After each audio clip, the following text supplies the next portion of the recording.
Shalom Aleichem, dear listeners.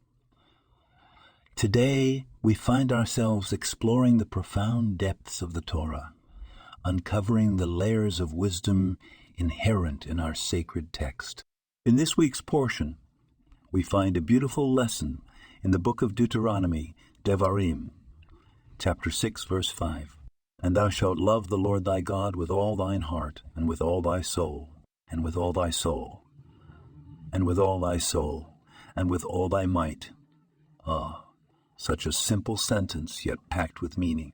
This verse presents us with a threefold commandment to love God with all our heart, soul, and might. But what does it mean to love with all these aspects of our being? When we talk about heart, we mean our emotions, our feelings. We are commanded to channel our emotional energy towards our service to God. In every joy and sorrow, in love, fear, anger, or any other emotion, we must remember God and direct our feelings towards Him. Moving on to soul, it represents our spiritual and intellectual faculties. Our beliefs, our thoughts, our wisdom, all should be devoted to understanding God and His Torah, to seeking out His truth in all things. Finally, might. This refers to our physical resources, our time, our wealth, our skills.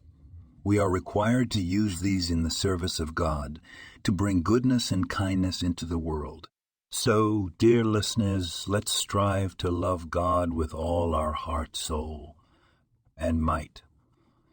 Let's channel our emotions, our intellect, and our resources towards understanding Him, serving Him, and making the world a brighter place. Remember, the Torah isn't just an ancient text. It's a guidebook for life, filled with practical wisdom and timeless truths. Thank you for joining me on this journey of discovery. May the wisdom of the Torah illuminate your path and enrich your everyday life. This podcast was produced and sponsored by Daniel Oronoff.